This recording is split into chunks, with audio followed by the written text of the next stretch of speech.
Oh, yeah, absolutely, yeah, whatever they put up for the 10 room. The other thing too is when back there in the parking lot, right? They got Good evening, everyone. I'd like to take this opportunity to start this regularly scheduled meeting of the Planning Commission for Tuesday, September 9th, 2025. I'd like to open the meeting at 7:30. May we please stand for the Pledge of Allegiance. Pledge of Allegiance To the flag of the United States of America, and to the republic for which it stands, one nation, under God, indivisible, with liberty and justice for all. And may I have roll call, please? All right, and as you know, we have two new faces up here. They were both sworn in yesterday, so give them a warm welcome. Mr. Carpenter, here. Ms. Collins, Here. Mr. Hara, Here. Mr. Kucera, Here. Ms. Lalonde, Here. Mr. Nushai, Ms. Redmond, Here. Mr. Solomon, Here. and Mr. Tinlin. Here. Thank you. Thank you. Agenda item number 4 is approval of tonight's agenda. Does anyone have anything that they want to add or subtract from tonight's agenda? I don't know if anybody wants to add an item just to introduce the two new members, give them a chance to introduce themselves. If you don't want to, we don't have to do it at all. That's up to you guys, if you want to. I'll second that. Yeah. All right. We can do a round trial. We can all introduce ourselves, maybe. Okay. That would be helpful. Okay. You want to do that now or later? Oh, You want to insert it somewhere? maybe after minutes or before minutes? Before minutes, probably. Okay. So, well, that'd be right after this. So we are approving the agenda as listed tonight. And I will just move on to agenda item number 5, which is approval of the regular meeting minutes from August 26, 2025. That'd be our last meeting. Motion to approve the meeting minutes for August 6, 2025. Or, sorry, 26. I said 6. August 26th. Yeah. Okay. Support. Motion support. They are stamped draft on them, if you've noticed. So I'm not exactly sure what that means. I don't know. Are they going to be So adding more? we probably should have been from the start because they're not approved until you make the motion and approve the minutes. So they're technically draft when you receive them. So when they're posted online tomorrow, the draft watermark will be removed Nothing will be changed aside from just removing that? unless there's amendments to the minutes. Okay. No one has any amendments to the minutes, correct? Okay, and I have a motion to approve, and I have a support. Can I have roll call, please? Ms. Collins? Here? Is that what I'm supposed You to say, sorry? Yay or nay, yes or no? Oh, yes. Thank you. Mr. Hara? Yes. Mr. Kucera? Yes. Ms. Lalonde? Yes. Ms. Redmond? Yes. Mr. Solomon? Yes. Mr. Tinlin? Yes. And Mr. Carpenter? Yes. Thank you. Thank you. Agenda item number 6 is public discussion. Is there anyone from the public wishing to opine on anything? Seeing none, I will then close public discussion. And what's your feeling, Mr. Hara? You want our newbies to introduce themselves before we go further? Or? Well, I can introduce myself first, and we can work our way there. Okay. If you like, yeah. So I'm Nate, Nate Hara, and I'm very happy to be here on the Planning Commission. Welcome to you very much. I look forward to what you have to say and bring to it. Some of you a little bit of a different background than I have here. So my passion is just to protect the residents and to serve as sort of a check and balance for maybe interests that aren't entirely of the residents, but are not bad, just different. So we control the ordinances here, the zoning here, and it's a privilege to serve. It's nice to meet you and welcome. I'll keep it shorter than that. I'm Evan. I'm Carpenter. Thanks for joining, and appreciate you helping out. Hi, I'm Erin. I'm glad that I have some other women on the commission. It's been I don't think I've served with other women yet, so I'm very excited to have you two here. I've been on the Planning Commission for 5 years now, so welcome, and I look forward to working with you. I'm Greg Kucera. I've been doing this for 20-some years, working with the city. different positions, council and ZBA, now planning. I love the planning. I think this is the best place in town to be. Trust me, I spent 4 years on council, and you don't want to go there. I'd rather stay here. Welcome to the group. Hope that you fit in really well. I'm Scott Tinlin, a couple appointed terms as planning commissioner, also on the city council, and thank you for your future service to the city. Hello, my name is Athena Collins. I just moved to Clawson about a year ago, so I'm excited to support the community and be a part of the planning commission. I'm not turning the mic on because I talk really loud already, so if that's okay for everybody. I'm Andrea Lalonde, 18 years. Well, they won't be able to hear you at home. Oh, seriously? Yeah. Okay, I'm sorry. Yeah. See, look, breaking rules already. Andrea Lalonde, I've lived in Clawson for 18 years. Formerly served as road commissioner for the Road Commission for Oakland County for 6 years, and was looking to do something to re-engage with the community after that appointment terminated. So excited to be a part of something here with Clawson, since it's been such a big part of my life for so long. So thank you for the welcome. Thank you both for introducing yourself, and excited to have you guys part of the team. Josh Solomon, I've been on this planning commission now since late 2022, so about 3 years or so. And yeah, I have a young family here. I moved back in 2019 to the city, wanted to get involved, and this is how I choose to serve today. All right. Thank you, everyone. We'll move on to agenda item number 7, which is continued discussion on the ground floor parking zoning ordinance amendment. So this is not a vote of any type, which is simply a discussion, correct? And Mr. Dan? Well, yeah, not a guaranteed vote, but I'm going to put something on the screen here.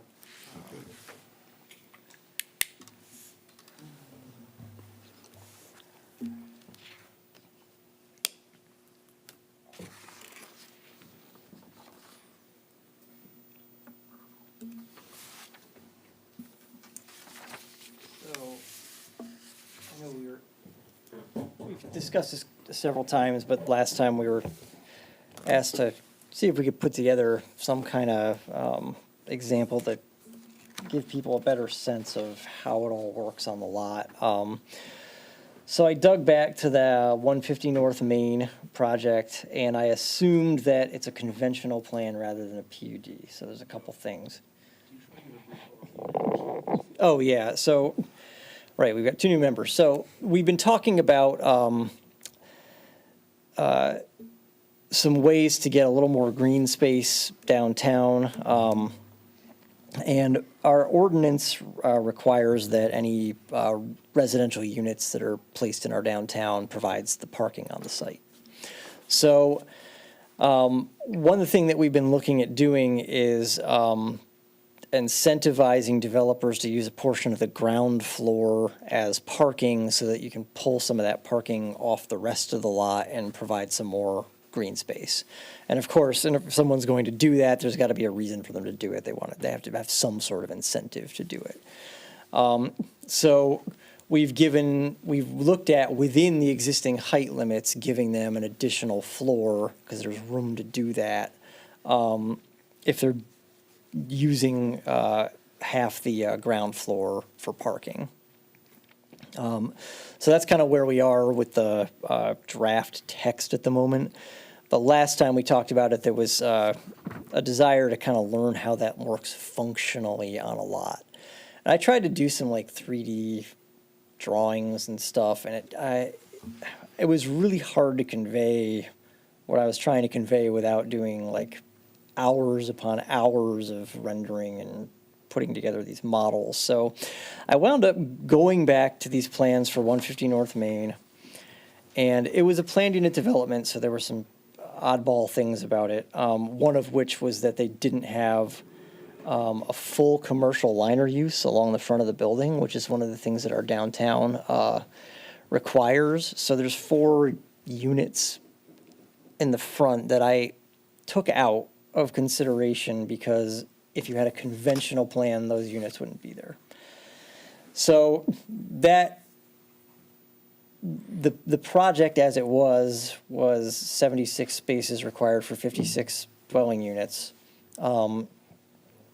And taking out those 4 units obviously takes out 4 units, but it also takes out 4.5 required parking spaces.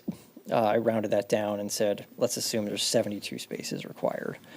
Because we want to think about conventional plans rather than planned unit developments. So looking at each of the floors, on floor 1, when you take out those 4 units, you have 12 units that require 16 parking spaces. Look at floor 2, you have 24 units that require 32 parking spaces. And on floor 3, you have 16 units that require 24 parking spaces for a total of 72 for the building. Joe, is this in the packet? No, I didn't have it in time for the packet, but we can send it to you, just for so you have it for your records. So then what I did is I kind of kludged together, okay, what if we pulled as many parking spaces into the ground floor as we could? And that wound up bringing 27 parking spaces into the ground floor. I left this bay over on the north side of the property, which is the left of the image. And doing that, bringing those 27 spaces in, you lose 9 units on the ground floor. I'm assuming that this developer's going for it, and they're keeping the 3 units that aren't affected by the parking on the ground floor. So I also assume that they're going to duplicate the 3rd floor on the 4th floor, because you got the same footprint for the floor. They both need the 10-foot setback. So that's 16 more units and 24 parking spaces. That's a net 7 units, a net 11 parking spaces required for 81 total. And just very roughly, because I didn't move this central bay of 2 rows of parking spaces, I didn't move the driveway or anything like that, we start to see that you can get more green space on the property. It's in the range of 9 to 10% of the property is now available for green space. And if in the last version of the memo, which is in your packet, I showed what roughly 10% of a property looks like and 5% and a couple other percentages. Hey, Joe, I'm sorry, but can you, are you saying 10% is all 3 of those green blocks? Well, all 3 of them Okay, together, combined, yeah, okay. yeah. So in an extremely rough way, this shows roughly the kind of potential that you would have. They're getting a few extra units, we're getting additional green space, and you know, are these numbers exact? Are they 100% what would happen? No, they're not, but it's very close. And that's kind of what we can do in a, an example is we can get as close as we can. So that's my attempt to give you some idea of roughly what the practical outcome is here. We get a few more units, we get more green space, and we were talking about where we might set a threshold for green space. It seems like 10% of the lot would be a fairly reasonable threshold to set based on just what I've been able to do here. And of course, if 10% is the threshold you set and they need to lose a unit to get themselves to that 10% threshold, well, that's what's going to happen. They're going to lose the unit. I hope that's helpful. And if it's not, let me know and I can try to do something else. But Joe, could you possibly give an approximate dimension of some of those green? I mean, so the largest one looks like it might be that's going to be about 30 feet 30 deep feet? Okay. by maybe 130 or 140 feet wide or something like It's almost like a that. residential lot then. It's a little smaller, but Yeah. yeah, it's definitely narrower, 20 feet Right. narrower. And I see you have them broken up in 3. Something that I would like to consider again, as we're talking about, is how broken up are we going to allow them to go so that they Right, just right. have, you know, a grass strip in front plus, you know, these little pockets of grass where we're looking for somewhere where they have a communal space with, you know, Right. pets. So, but I found it helpful. Okay, good. But yeah, I mean, I think, I'm looking at the back space, that larger space in particular, and thinking, well, that's like a pretty decent little dog run or something like that. Like, you could actually use that space. It's practical. And yeah, I kind of took a couple other little bites. So it's something to consider, is how that space kind of lays out and how broken up can it be. Well, maybe like a feasible way to go about it, because there's always going to be constraints on every lot, right? And Sure. we're doing this to try to add flexibility, right? So Right.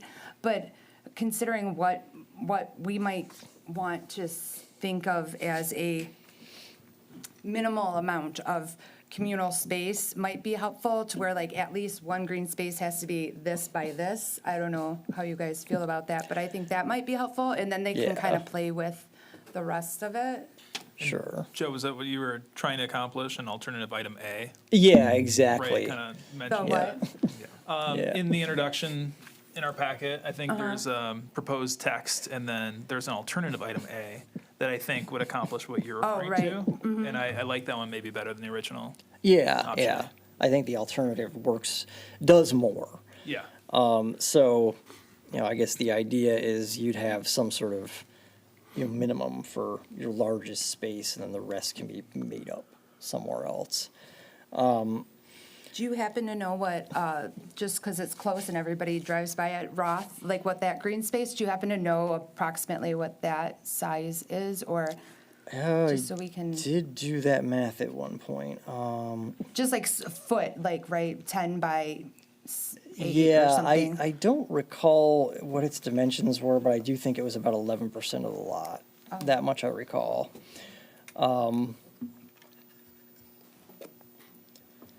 But yeah, part of this is providing a little more flexibility, but part of it's also providing ourselves with some predictability, because of course, as I mentioned, this came in as a planned unit development, and it was a sort of back and forth, whereas if you're doing these more by right projects and you know what to expect, there's not that kind of ambiguity that hangs over the beginning of a PUD process. Yeah, but I think also the more flexibility we give in allowing them to use the lot, maybe we'll have less PUDs. Well, that's the Yeah, idea, yeah, is, yeah. if they've got the flexibility by right, we might not see as many planned unit developments, Yeah. yeah. I agree with majority of it. One thing that I'm confused by, though, in your proposed zoning text, it says one additional floor shall be permitted within the height limits of the district. 42 feet in the center CC district and 35 feet in the CMD district. And later on, it refers to the third and fourth floors. We're putting up, we're going to allow them to put a 4-story structure. We're limited at 3 stories now, correct? Right, but they would get the extra floor within the height limit, so you'd have 4 floors within that 42 feet. And we're saying that because the third one has to be set back, the fourth one also has to be set back. So it's a 4-story structure, but it's no taller than a 3-story? Exactly, yeah. We have. Remember we did all that math? That Yeah. was really fun. Where we Yeah. tried to figure out the minimums. We have a Yeah. 42-foot height limit, and you can do 4 stories in a 42-foot, within 42 feet. And same with, in the CMD, the height limit's 35. You can do 3 stories within 35 feet. It's just Yeah. that you need a shorter ground floor Okay. in so- order to do that. Okay, so that's fine. They're not going to exceed what we have going now. Exactly. The idea was to try not to increase the actual profiles of the building, even if Right. we were carving them up differently. Yeah, sounds like a good plan to me. We'll get some more green space, get some more cars semi-underground at least. And part of this, we don't need to like outline it in the text, but I mean, they could dig down a little bit further and like have a Oh, yeah, slight absolutely, you ramp to could, go yeah. park below, is what you're thinking? You definitely could, yeah. Just But this- yeah. we're not mandating it. Okay. There is no application for this at this point in time, right? we're just putting it out there? No, we're trying to kind of get ahead of things, and we're really trying to give ourselves some predictability so that we know what's actually permitted, what you can do with the flexibility that we're providing. Because I think that a lot of folks looking at this area right now, they kind of gravitate toward planned unit development because it's a way that they can make things fit into these sites. And we're trying to give them a more predictable way to fit things into sites without actually going down that route, because I know that the last couple, we've only done a couple of them, but they've both kind of been exhausting processes. Well, and just to clarify, with the increase in floor, but keeping the foot height the same, that would only apply if they were doing the ground floor. That wouldn't Exactly, be yeah. for CMD and CC They in have general. to be using that ground floor Okay. area to get that option. So the whole idea is, yes, you are getting a little bit more, but you're giving us something in return. You're giving us that green space that we're not getting otherwise. And what was I guess you put a minimum of 50% of the ground floor to use for parking. Does that feel right? I mean, 50%, I mean, how'd you come about 50% instead of Yeah. 70 or 40 or? That's the area we've been kind of using as our working percentage. It might be a little high, just because when I did this, I was noticing that I was probably at more like 42% or roughly something like that. Granted, I wasn't building in a little buffer area for an overhang and doorways and things for how people might get around under the building. So it probably ultimately comes out to more than that. But, you know, when I did it, there were still a couple of units left on the ground floor, and it seems like I was a little below 50%.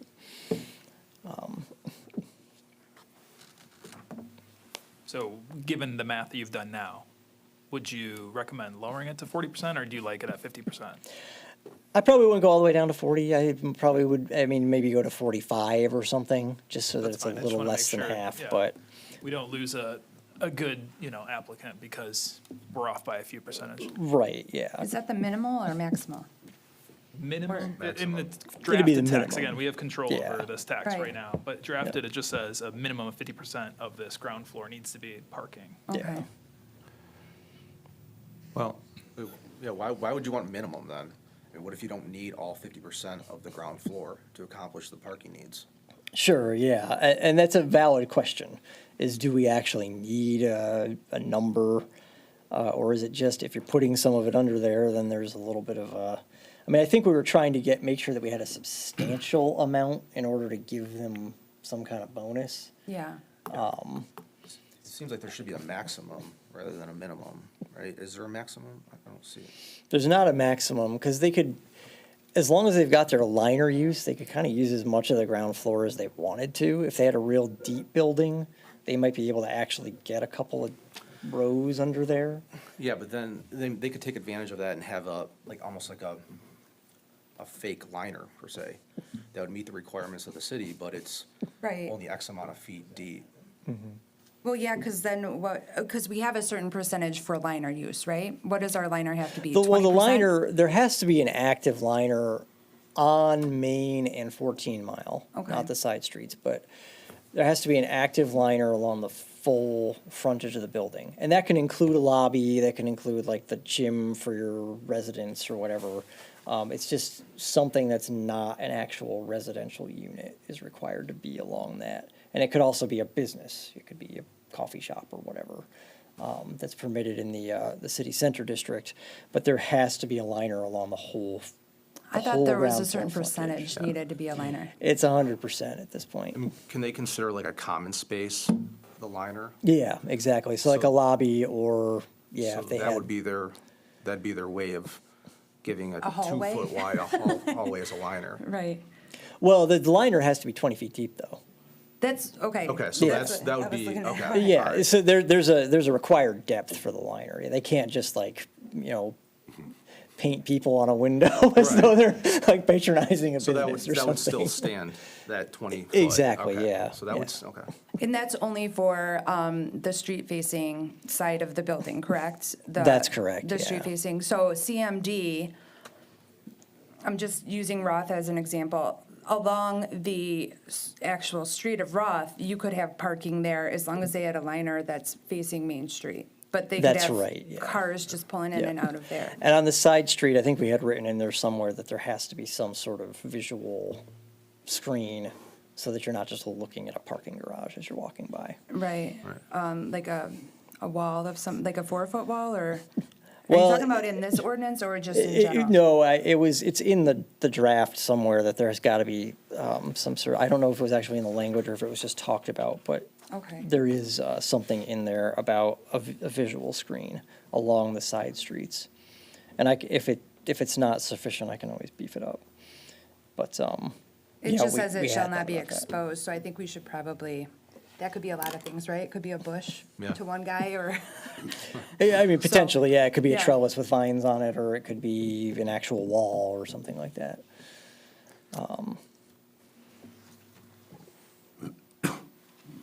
so, and I also, so you said city center, so CMD has that same 20-foot requirement for the liner, Yes. even if it's not on Main Street or 14 Mile? Well, the liner, the 20-foot I deep see. liner applies to Main and 14 Mile. Right. I mean, I really think that we should get rid of the word minimum for the 50%, because if you take a 30%, or I'm sorry, a 30-foot building, which is, it's, that's pretty common, and 50% of that would be, you wouldn't be able to meet that criteria of a 20-foot liner and then a 50% under, parking. Sure.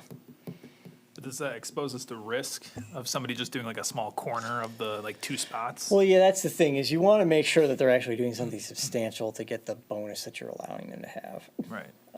But if the lot doesn't allow it, So this that's is, the whole point of all this, is to make some of these lots more feasible to build on and develop. Yeah. So now we're just, While getting something in return, yeah. but wouldn't, okay, so we're talking 50% Yeah, I have to think about how that of a works. 30-foot building? Yeah, that'd be 15 foot, Right, so okay. that wouldn't meet the 20-foot liner minimum requirement. Yeah, if the building was 30 feet deep, yeah.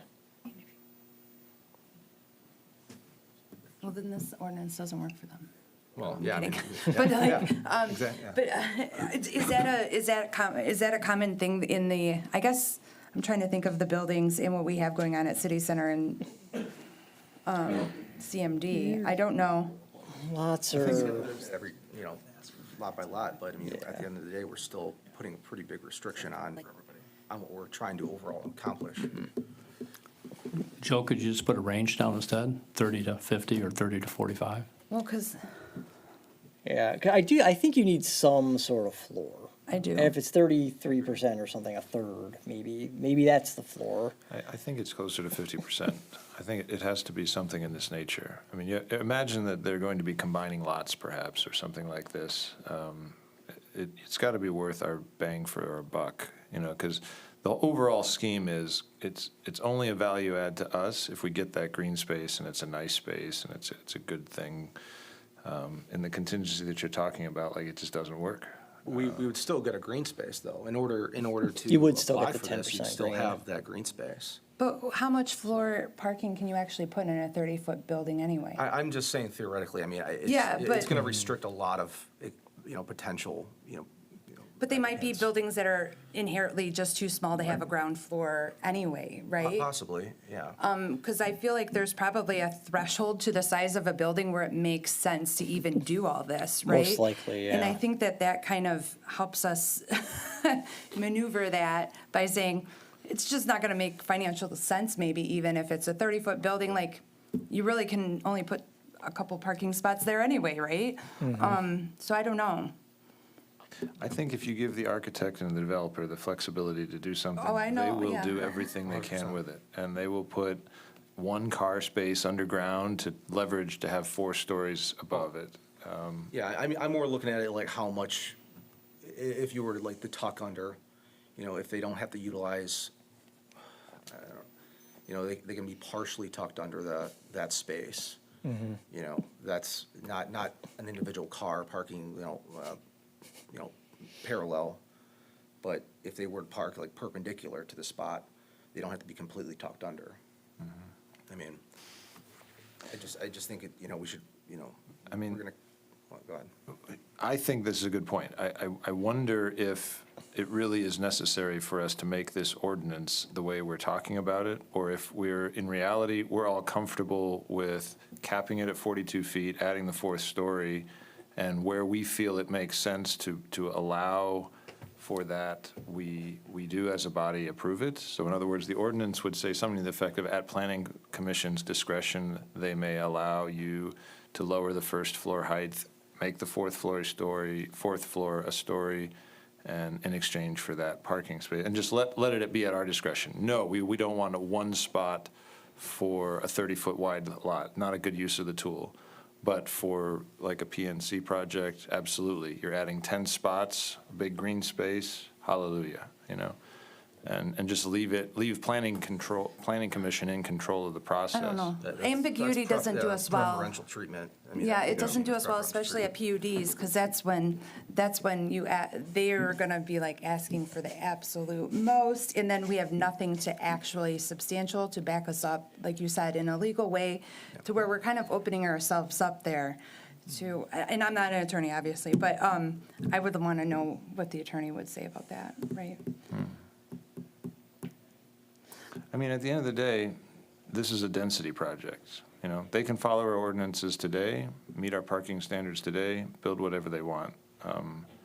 They just want more. They want more density, and this is how they do it. They add a fourth story. Well, we're getting green space. We're getting a little bit of green space instead of, apartments where there would be green space, perhaps. Yeah. So I'm open to exploring that, Evan, but I wouldn't feel right doing it so on the fly of putting this through as an ordinance. I don't want to drag things out so much, but I kind of, again, would want to know what does that look like a little bit. Maybe there is a threshold of size of building where it doesn't make sense. I don't know. I mean, where I left it last, I would just love to see a rendering. It sounds like it was a big deal for Giffords to put together that, but someone, I don't know if it's ChatGPT or someone knows how to make a visual representation these days. I think it's pretty easy and simulate some of the open lots that we actually have and just look at it. There's only so many lots. I don't know what it would cost. I'm sure it's not free, but I really feel like in 2025, it's not too much to ask for a simple 3D rendering of what that would look like, and then I think you would have a lot of confidence that it was the right thing. Before we change the ordinance, I would like to see it personally.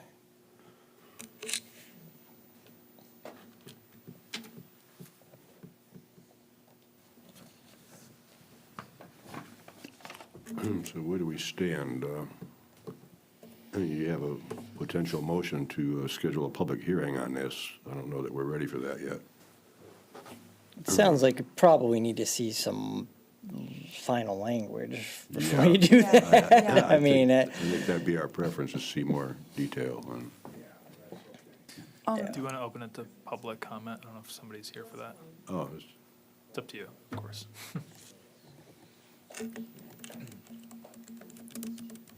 so any further discussion for Joe at this point? So what are we asking Joe to come back with? Oh, right, and do you want us to offer you a minimum of some sort, or do you feel like you have enough? well, I mean, I can kind of try to show you what each one looks like. Okay. And, yeah. Yeah, it's not difficult for me to give you options, Okay, so. okay. Okay, so we'll just put this item on hold then, as after our discussion. We're not going to schedule a public hearing for it, because we're not ready for that yet. And I guess we shall just move on, if everybody's Oh, content with that. Josh was wondering, Oh. public comment. Public comment? I'll open it for public, if you want to come to the come to the microphone, please. Yeah, so people at home can't hear you unless you talk into the mic.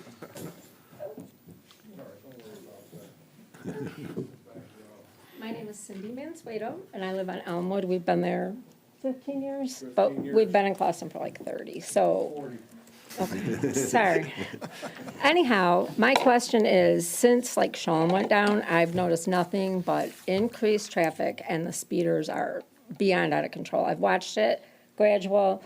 School would let out, they'd slow down, you know, but now it's just, there's no limits. They don't care.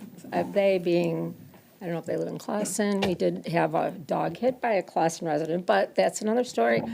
My question is, where's all this traffic going? They pull out, and what's right there? The light with all the school issues of traffic already. So where's everybody going to go? They're just going to keep finding side streets to cut through.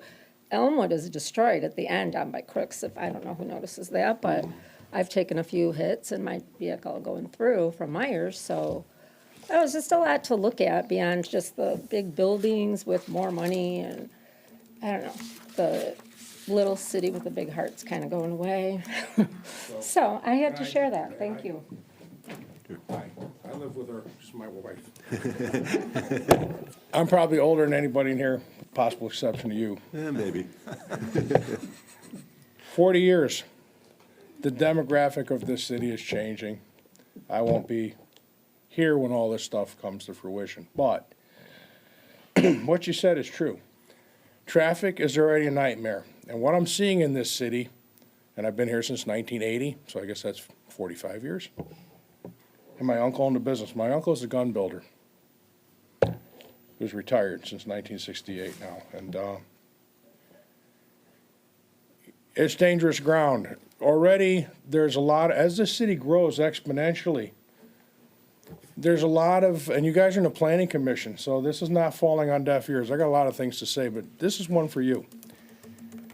What about the traffic? And all the glee with which the schools were sold and torn down and we're going forward and all the schools are over here now, which is a nightmare. And the traffic's a nightmare. And I sat here in a meeting of the traffic, and I know the chief. I've known every of the last 4 chiefs on a first-name basis. 2 of them are personal friends of mine. I've known this girl since the day she started. And they're throwing questions, what are we going to do? What are we going to do? I see a lot of, oh, look what we've created. Now how are we going to fix it? Well, sure, the money's flowing, but so are the problems. And traffic's going to be one of them. Especially, well, now they got me up there. Especially, and that's not a good thing, especially with that bank, which is sat there. And we're aware of your concerns, because I see the same thing that you're seeing. Unfortunately, we as planning, we make decisions on buildings and things like that, or traffic is done by the Traffic and Safety Board.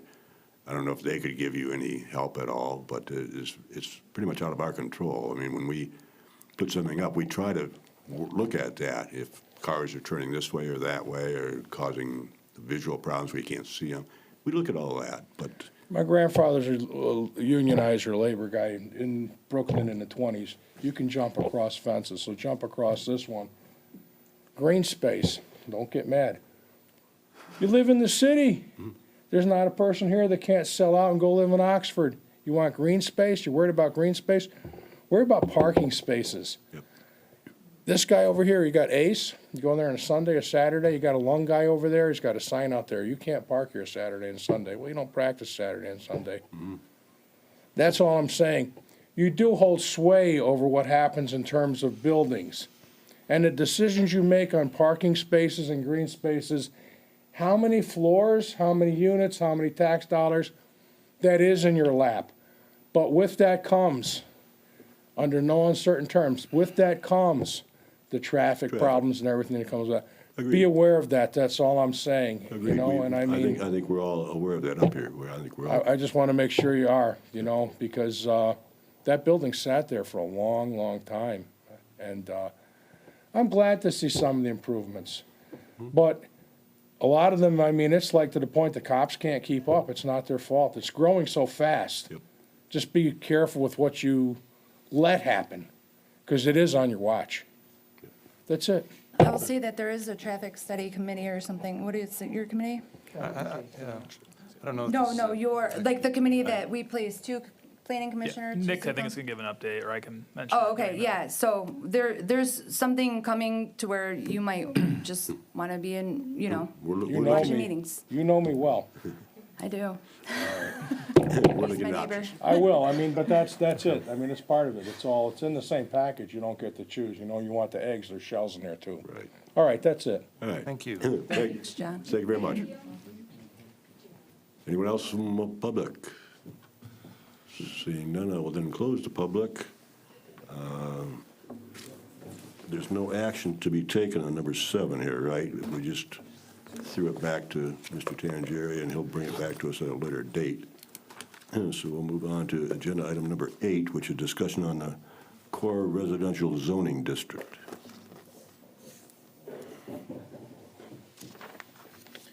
All right, so I'm just going to start by recapping kind of where we've left off on this one, and then just have an open discussion on the core residential district rezoning and master plan.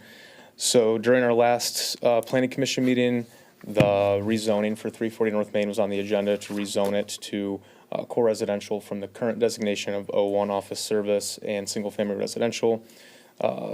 That then went to the city council on September 2nd, where they reviewed it, discussed it with the applicant and staff, and requested it to come back to planning commission.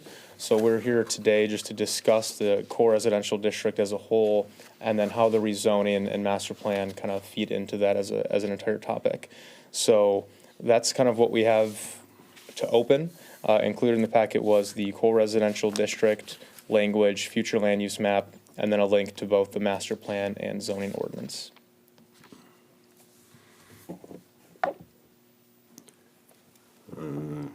I attended the council meeting, and it seemed like our vote on it was 4-3. 4 people voted for it, 3 people voted against it. And their concern is, why are 3 people on planning commission voting against something like this? There must be something going on. So if we could take the opportunity, perhaps, Laurent isn't here tonight, he was one of them who voted no. Mr. Hara voted no, and I believe Aaron, you voted no on it? Yeah, Could you give the council any kind of a reason why you? if you'd like, I was going to save it for my I think- comments at the end, but Well, sure. I think that's what they're looking for. They're looking for our opinion as to why Well, 3 people didn't like it. Well, I did send Nick and Joe an email discussing the exploration of the core residential ordinance in general. There's a lot of different frontage types, there's a lot of different aspects to that core residential that I don't think at our workshop, when we're not prepared to fully dive into an ordinance, that we fully, worked out. So I'm just going to read what I wrote. The workshop, it wasn't broadcast, it wasn't discussed. As a board, we're supposed to be making these decisions in public. We've been told multiple times that when we put something in a master plan, it's to be studied. It's not something that we are like signed over to. So to me, when I say yes to putting something in a master plan, that gives us opportunity to explore it as a commission with public engagement, just like we do with any other ordinance that we write. So part of it is the procedural of it, because I don't like having questions about frontage and all these core residential questions and having a developer in front of us, and we didn't have the opportunity to fully discuss those, right? And maybe you'll say we should have done it at the workshop, we should have had those questions, but the workshop didn't necessarily go through it like that, at least from what I remember. So if master plan is setting a guide for future things to study, then that's fine. I just want to stick to that and know that when saying yes to certain things going into our master plan. Let's see. So I really procedural-wise would like to have, if this was something that we knew was up and coming from a developer, we've had multiple months now, and I know Josh and myself have asked a few times about when are we going to start implementing and digging into like those steps that we've put out in our master plan. We've had plenty of opportunity to do that. with the core residential zoning prior to a developer, I think, my opinion. And I really don't like, it feels like we're zoning backwards, where we've got someone that, wants this piece of land and wants to put this here, so we're gonna, It doesn't seem zone like from it. there. It is like that. It doesn't seem like that. It is like that. Well, That's I not just don't exactly- like that. yeah, that's not exactly true, because that was the proposed zoning district when they rolled out the proposed, the new master plan. Yeah, but the master plan is a study, right? We committed to, there were a lot of concerns I had with different aspects of the master plan, and I was told multiple times, like, it's just to study it. It's not, we're not writing and we aren't. That's true. We're not, the master plan isn't an ordinance. It's not something that we've enacted by way of by right building. It's something that gives us a path to future development to explore.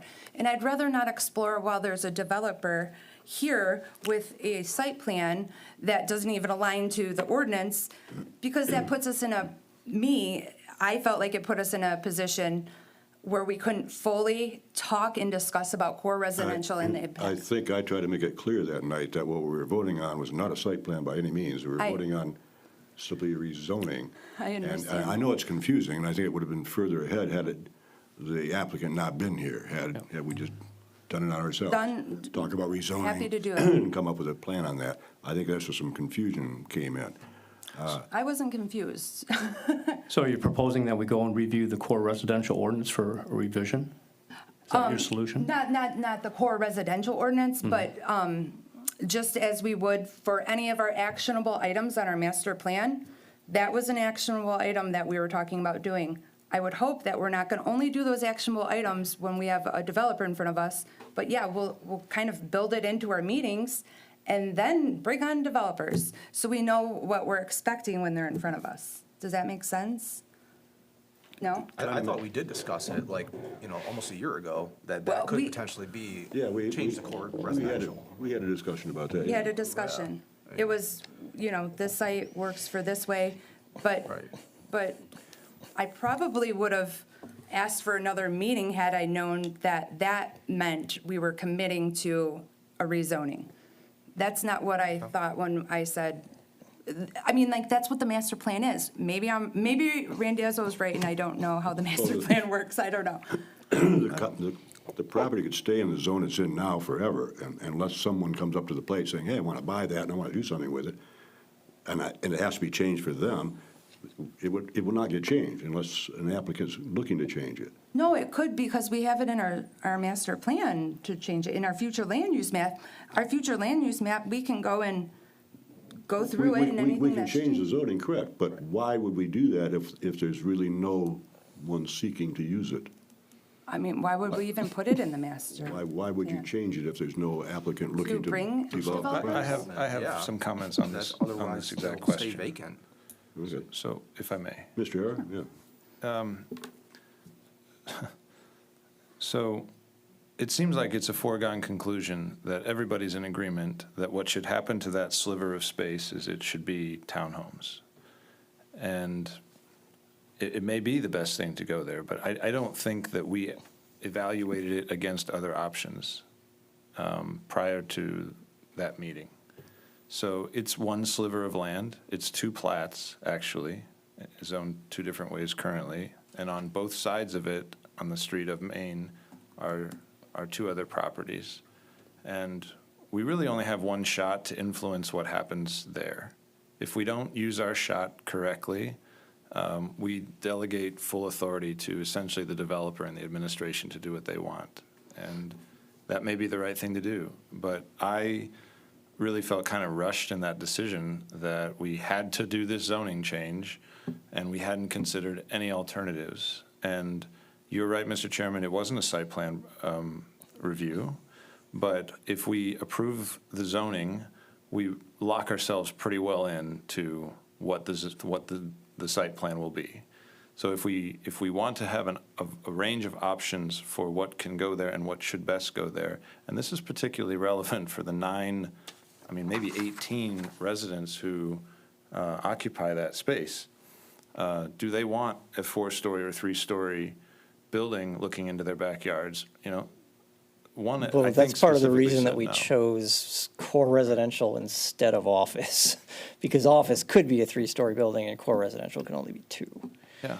So that was part of, I mean, we did actually look at alternatives, because the alternatives were office, keep it as R2, which you can't really build anything practically. I mean, you put one house there with a driveway going back to it.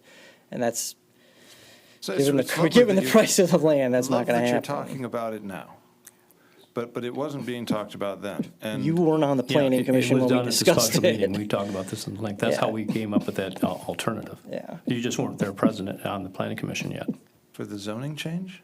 No, how it got in the- the master plan in the in the first place, master we had plan, this yeah. discussion of what we Future could use for land that use, yeah. very specific Land use, property. Yeah. Yeah. For that sliver specifically. Yes. Yeah. We did, it wasn't I agree. televised. I agree. It wasn't, like, that wasn't a televised meeting, right?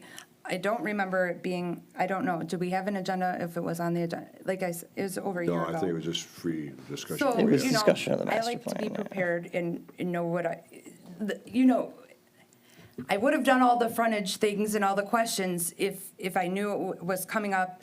But yes, in a workshop, we brainstormed, but I by no means thought that bound me to that. I thought it was something that we would be exploring out of the context of a developer. So I get don't the know what that idea is. from Mr. Tinlin that it absolutely was cast in stone at that time and should never be reviewed. No, it was discussed that that was going to go in the master plan as a CR because we knew it was up for sale. There was even discussions of the city buying it as a park. So there was a long discussion of what would be the best appropriate thing for the master plan. And that's where we came up with that idea. What I learned, I mean, to Mrs. Redmond's point, right, is that if it's on our future land use map, then an applicant can come forward and kind of use that as a chip. Maybe a little more than I liked in the last meeting, hearing that, but I think we need to be more diligent, knowing that that's the case. To your point, it felt like we had to be reactive because we had an applicant who came forward with this, and we didn't really have the defense. But if you guys want to, it seems like city council wants us to explore other options. That's where I'm curious if you guys want to look at the CR ordinances, right, and decide if we need to change something. Because I'm not sure what action the city council wants us to take. I think, unless they want us to vote again on it, because now we have a full board, I was a little confused. Nor am I. They were just simply upset that we had 4 yeses and 3 nos. They were concerned of why there are 3 nos. We don't always Mr. agree. Nushai's not here, and I don't think I've changed either of you. I don't think you've changed your mind on. All I wanted is an opportunity to explore it as a core residential. And Joe, what kind of frontage type was this? Because I don't like asking those particular questions. Well, I mean, I feel like I've said this like so many times, so I think Joe, you understand, at least, I'm not asking you to agree with me, but maybe you understand what, Yeah, and I mean, I definitely understand what, like, your desire to discuss the CR district and kind of understand, like, how it works a little better. I mean, one thing I will say is that we never have control over when an applicant comes in to ask for something on a property. That is entirely up to the applicant. So the fact that somebody came in before we got a chance to study it is just, I mean, that's Yeah, just how, unfortunate. that's just how the process works. I mean, you can't get ahead of everything. And you know, they have 100% the right to ask for, I think they could ask for any zoning that they wanted to, but they happen to ask for what we put on the future land use map. And, you know, we've been asked for more than that on that property. We've been asked about RM1 zoning on that property.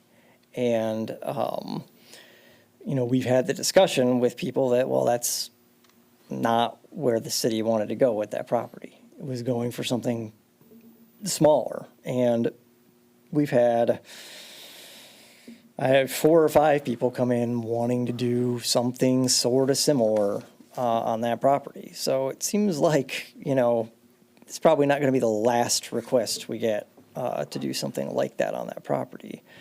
And I know that the applicant is still interested in moving forward as well, so. now, Joe, is there ever an opportunity, I don't know if this is appropriate or not, but to say to an applicant, I mean, I don't know, you said that you've had a lot of talks. It sounds like you've had more than one conversation other than them turning in the application. Yeah. Is there an opportunity for you guys to say, you know, give us a couple of meetings. We want to, refresh and, I mean, I don't know. I would have been happy to, I'm not saying I don't want it to be core residential. I want to make that clear. I just wanted the opportunity to fully understand what that looks like. Is there an opportunity to tell them, like, hey, we got to really kind of study that first, maybe give us an opportunity to do that and then come in, or no? We can tell them that all we want to, and Okay. they can still apply. They don't have to listen to us. Yeah, I understand that. Yeah. you Yeah, mind if I go we back can't stop them from applying. I'm not asking you to do that. I'm not. Not at all. So, do you mind if I go back just one step, though? Sure. So, I accept that there was a conversation I wasn't a part of where this was envisioned in the future land use map as core residential.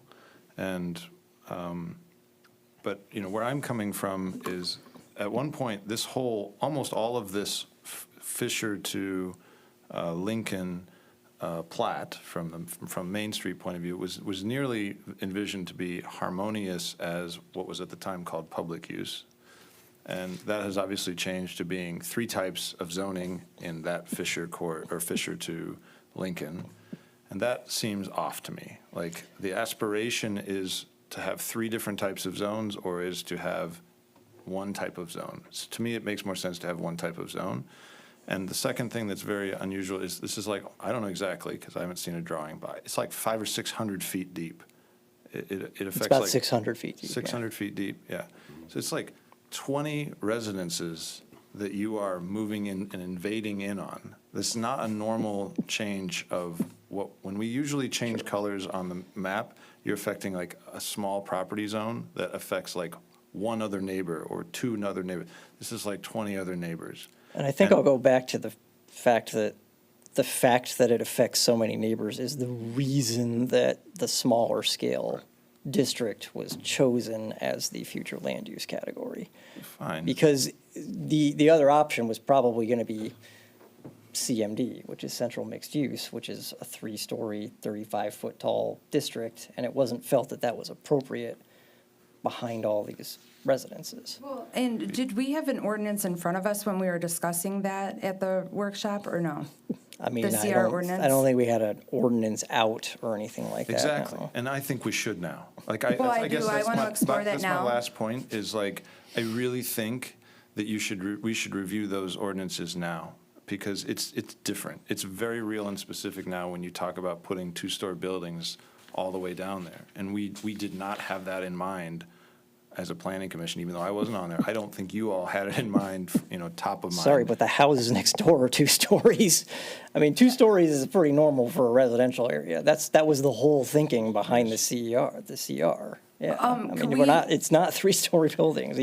Forget what they said on the residents are used application. to now is a parking lot, I guess, is where I'm coming from. They're used to, Yeah, not and we having heard in the anybody- public hearing that they don't like the parking lot. It's not maintained currently. Right. And that's a different issue. And maybe if you hear nothing else from me, is like, let's take all of this out of it. Like, the code enforcement has to be done, period.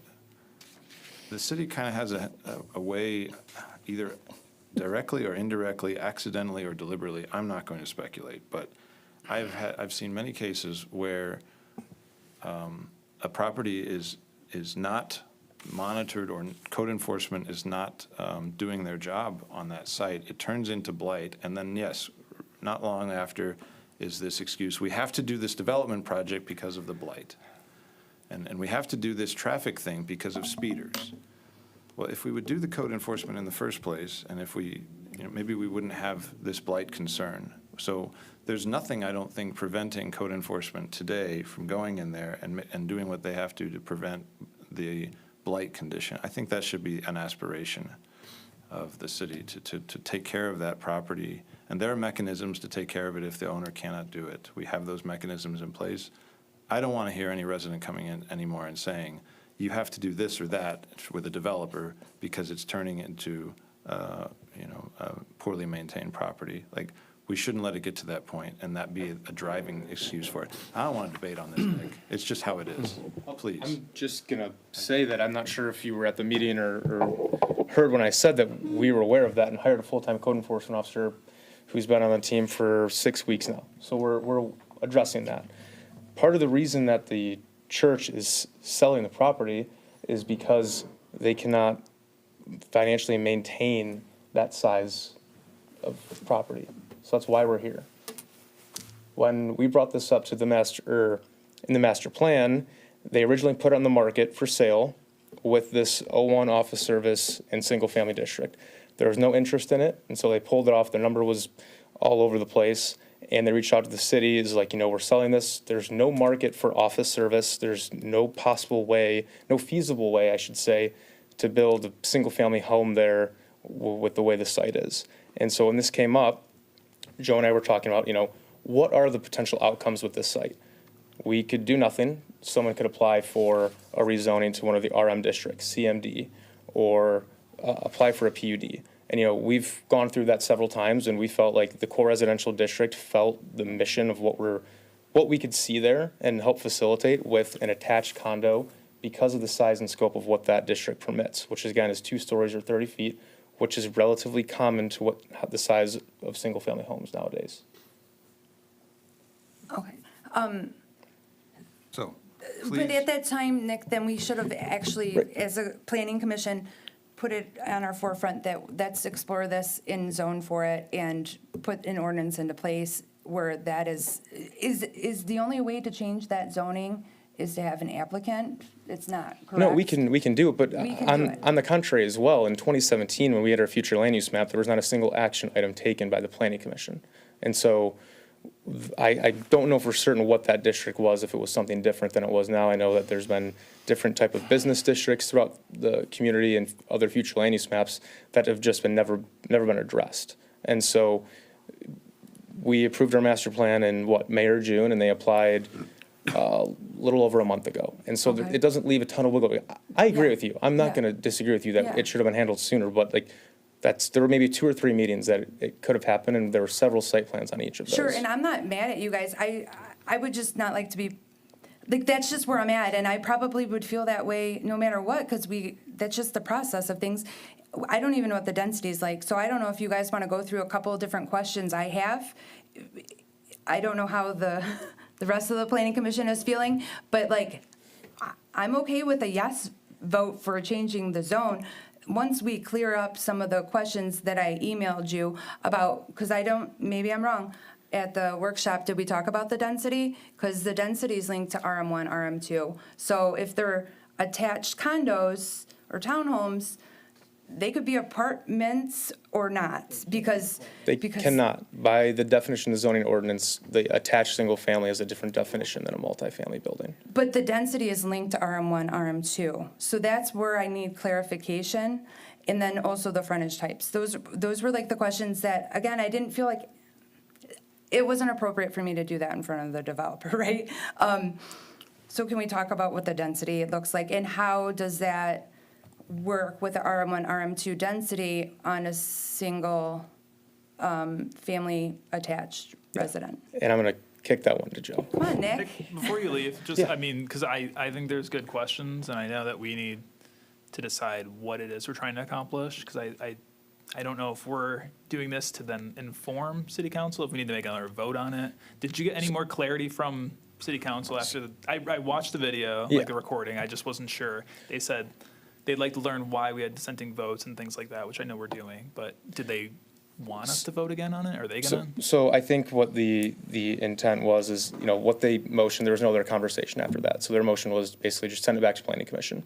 So before having them as in the applicant resubmit or come in front of you again, we want to have a discussion with the PC to have those questions and answers that you're making to make sure you're comfortable with the standards in the core residential district, with the intent that the applicant would want to come back at a future meeting to resubmit for their rezoning. Resubmit with us to vote again? Yes. Okay, planning commission, got it. Yes. Okay, that's helpful, thank you. Yes. So we're just looking to understand the core residential requirements, not to change it. Well, Yeah, I don't want to, I thought I said that. No. Yeah, I'm not trying to So you change. just the want to core. be educated.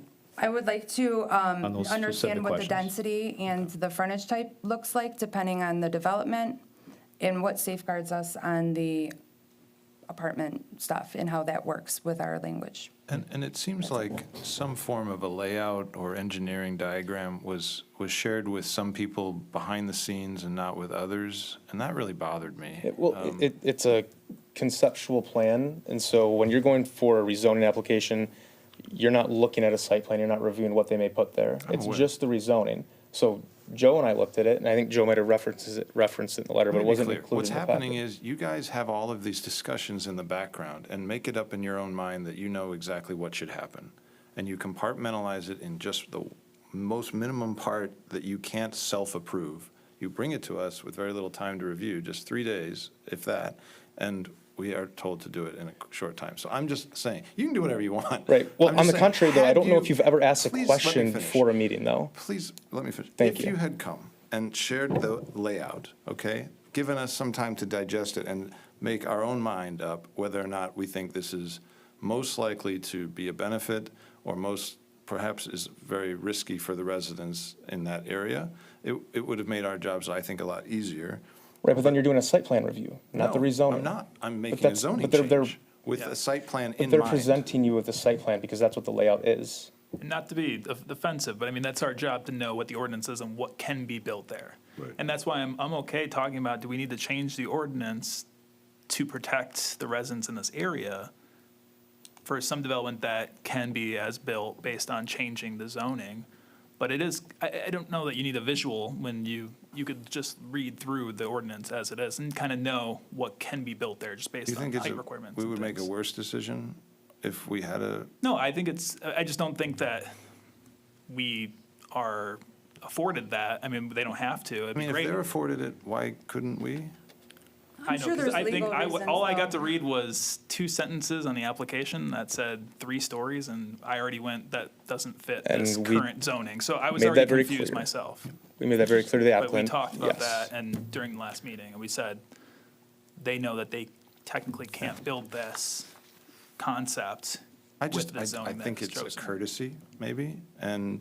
I'm not saying no, I'm I just saying, guess yeah, it's- If it had come my way and we had, I guess, a better level of cooperation, it might not have been a big issue, but not having it, it was a big deal to me. The setback, all of this has to be considered holistically. What is the setback in the CR district? Do you know without looking? 20 feet. 35, the rear setback. The rear setback is, the front setback is 20. Which is the front, which is the rear? I don't know. It's such a weird 600-foot lot. Is the front from Main Street? Main Street's the front. Main, Correct. front, yeah. So the rear is at the east end of the property. The layout I saw showed it kind of oriented from the side, but I Because that's the way you are looking at it. feel like from- you're trying to maybe put me on my place because I'm not you and I don't know the things you Well, know. It's just frustrating for staff when we show up to planning commission meetings and don't have a single question from anyone before. And I've stressed this endlessly, that ask us questions before so we can prepare answers, and then ask them at the meetings so we can say that publicly. I feel like I've made that very clear, and if I haven't, this is me making it clear. Please send questions before so we can answer them and not have to have Joe or myself sit here and wait for 5 minutes when we find an answer for you. I don't think that's a difficult ask. All I'm saying is I would have liked to have seen the rendering. And again, it's not included in the rezoning application. So Because you didn't want it to be. No, it's not included because you're not looking at the site plan. I'm sure there's legal reasons why we shouldn't look at the site plan when we're rezoning, I'm not but Because then calling you it a wouldn't site approve plan. the I'm not rezoning. calling it a Right. site plan. Right. I I'm get just it. calling it the proposed document, you know? In general, I don't ever like information being shielded from the public. It not wasn't shielded, shielded, I it was a mean- conceptual plan. It was subject to change. Included in the packet. Like a lot of what Joe shared in the previous topic was not included in the packet. Because it was a presentation. Should have been in the can, packet. can we anyway. move to discussion about the items, or? Can we go Yes. back to just answering Aaron's questions? That would be fantastic. I sent them before the meeting. Yes, thank you. What a concept. She did. Yeah, using that R1 district as your reference point, with 2-bedroom units, it'd be 33 would be the max. Sorry, let me pull back up. I had it up. the R1, it would be 30. So can you explain a little bit, Joe, about how that, how the R1, R2 works with single-family attached homes? Because I didn't see any specific criteria that kind of guides us on that. Yeah, so the,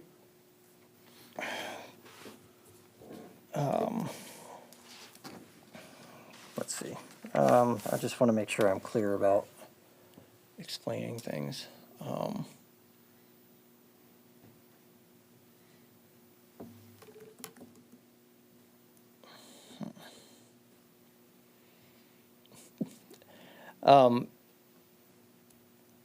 So I guess let me seek a little clarification.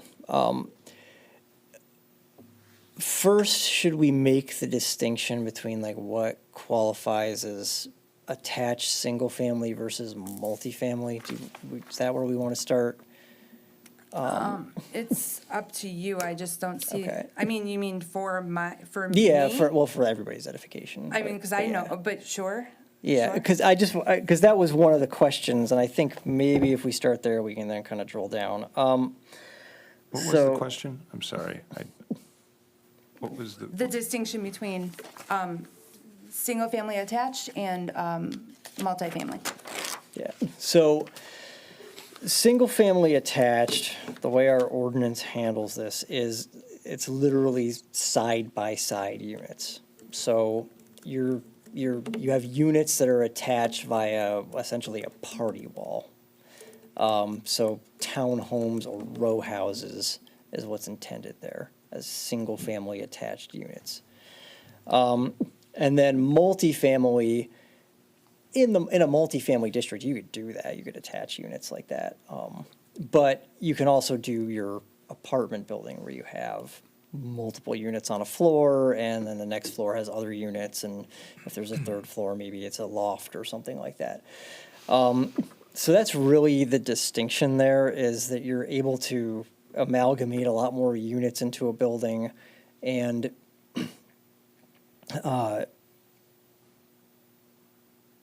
kind of like mix units on floors and things like that in a multifamily structure, whereas these single-family, you're going to have a row of units next to each other that are, 2 stories or max in that district, so you can have kind of a little unit that's 2 floors, and then it's got another 2-floor unit next to it, and another 2-floor unit next to that. And I don't know that there's that much more to it, but that's the distinction, is that we're really talking about townhomes and row homes. Joe, row can you tell me where houses. that distinction is laid out in our ordinance? Because when I read the standards for single-family attached, it doesn't talk about them specifically being laid out side by side. It's Yeah. in where? The definitions section of the ordinance. So if you go to the definitions, there's a definition of dwelling, single-family attached.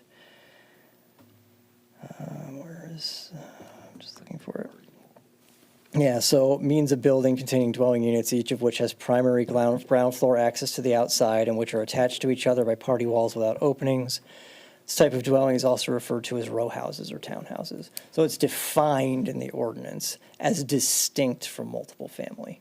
So, but it isn't defined, so that's what threw me off, because it's not defined when I go to 4.2, But whatever. because it's I get it. defined in definitions, got you. that's Okay. that's what it means throughout the So ordinance. now, maybe you Yeah. understand why I was thinking, well, this could probably turn into a multifamily. I understand the confusion there, Right, yeah, okay. because yeah, if you don't know to go look at the definitions, the term might seem like it has an ambiguous meaning to you. Right, okay. But because it is defined as it is in the ordinance, that's what it means throughout the ordinance. So anytime it's referred to, that's the definition of the term.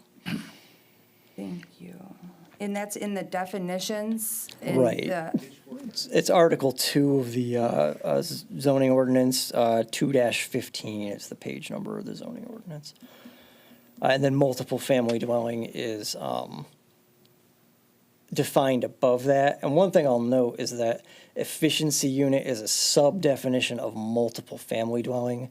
So attached single-family cannot include an efficiency unit. That's helpful, because that was also on the, what we were considering the other time, right? Or no, maybe it wasn't on there. Maybe it was when I was looking at the density, and I'm like, oh boy, where are we going with this? Right, yeah, you can't do efficiency units there. So that's helpful.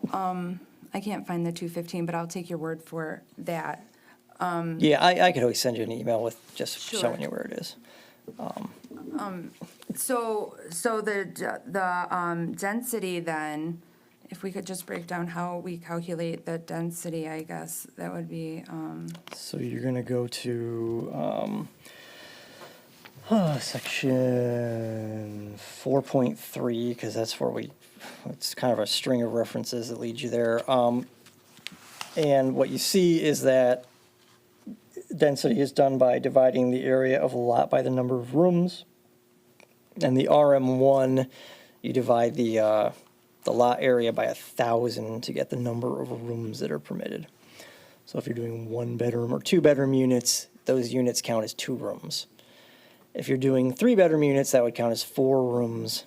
And if you're doing 4-bedroom units, that would count as 5 rooms. So 2-bedroom units, let's say, which is kind of typical for townhome developments, maybe you'd get through some 3-bedroom units. If you were doing 2-bedroom units, you take the 66,000 square feet that this lot is, and you divide it by 1,000, and then divide that by 2, and you get that many 1- or 2-bedroom units. If you divide it by, let's say they were doing 3-bedroom units, you divide it by 4.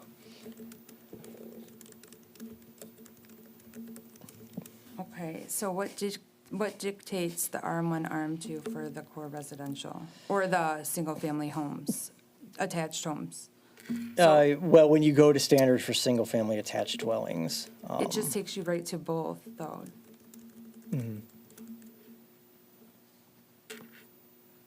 Doesn't it? sorry, what?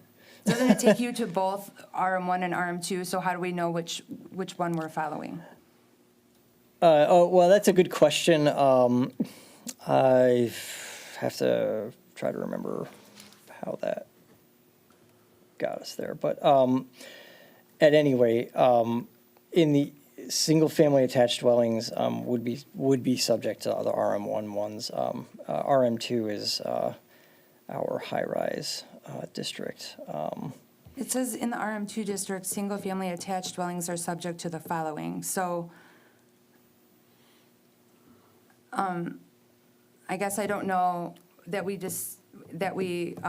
necessarily talked about that in core residential, like if it's going to be attached to one or the other. So Sure. Let me see. I wish I was the one who actually put all this stuff in the ordinance back in the day. and I can tell you, it's on page 206, if that's helpful, if you're looking for standards for single-family attached. Yeah, I was just looking at that. I'm just looking through the core residential district, Okay. trying to remember how we came to the conclusion that it was RM1. It seems to make sense that we understand the density. Yeah. What's that? It seems, I think you're on the right path. I think it makes sense for us to understand fully the density of what is being discussed in Yeah, that I just area. want to make sure it's clear, because sometimes the RM1, RM2 throws me off a little on the, which one's applied when. I don't know how many units we're talking about. I think you said 33, right, Joe? 33 1- or 2-bedroom units, yeah. But this Yeah. isn't a site plan, to be clear. But that's the maximum That's allowable. that's the potential Yeah. of the lot under CR zoning. Let's call CR it, let's with- call it the potential of the lot. Yeah, with the RM1 zoning. Yeah. Yeah, using RM1 as your guide for density.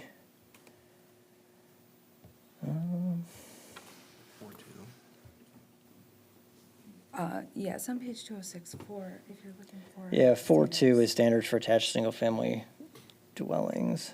And you can see that A links you to the RM1 standards for multifamily dwellings for,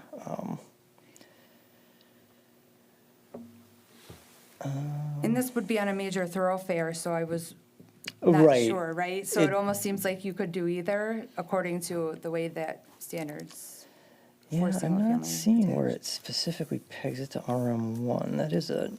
That's something that should be fixed. I mean, I'm not seeing where it goes to RM1. You're not helping your case, Joe. Oh, no, I'm glad, like I said, I I wanted mean, to have this I'm happy to discussion fix it, you before. know? That's all. I'm That's happy all. to fix it. I Yeah. would be one sentence in the core residential district. Right, and it really, under once item we say go to 5. the developer, Yeah. by right, it's like, whoa. Yeah, I mean, it's not possible to get RM2 density with townhomes on that lot, but nevertheless, I mean, it's good to be clear in your ordinance. Yeah, I mean, to be adding up item 5C on page 3-36 that says which district controls. I mean, we could do that. We could do that really quickly. Can you tell me again what you're saying, Joe? So, and you're in the core residential district. Okay, The last page of that district has a little other regulations applying to the CR district paragraph. oh, right, okay, I gotcha. What page is this? 3-63. You add an item C there to clarify that. I don't think that's unreasonable at all.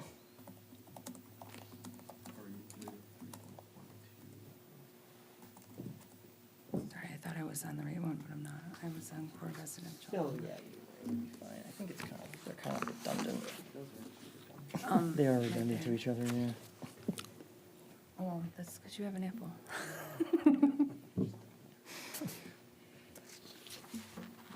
Yeah. But can you do a control find?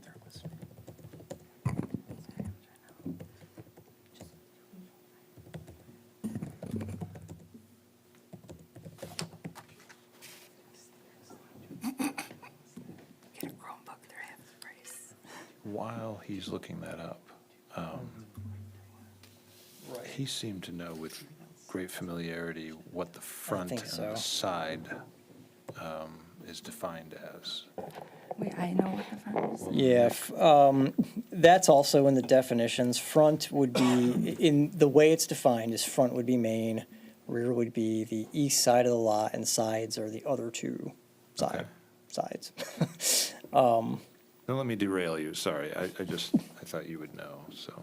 No, I mean, No, I still know. I that don't was, even that's a know what quick one to anybody's answer, talking about not at a this problem. point. So it's kind of a super deep lot. It's very narrow and deep. Yeah, it's 600 feet deep, and I don't remember how wide it is, but it's,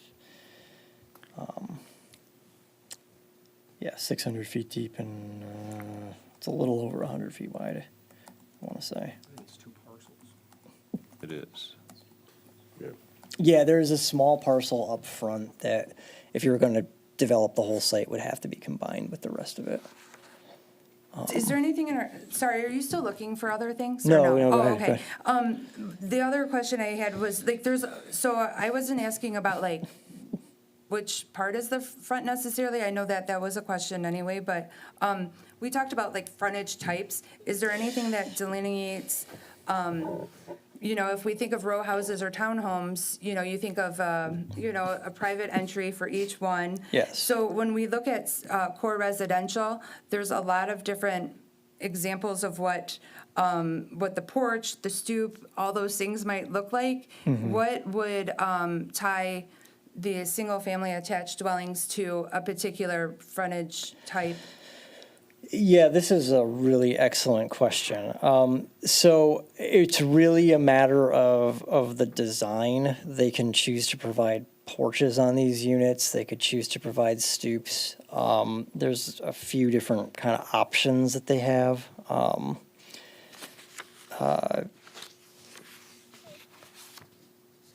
There's a common yard option as well.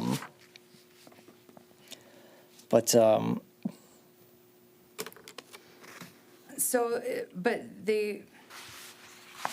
saying it side by side, does that mean that we're also getting private entrances, or can there be a common entrance with that? There has to be private entrances for it to be Okay, just considered a making sure. single-family attached So home, the only yeah. thing that they have discretion on is whether they want to stoop or Stoop or porch is really their choices, because the common yard has a stoop as well.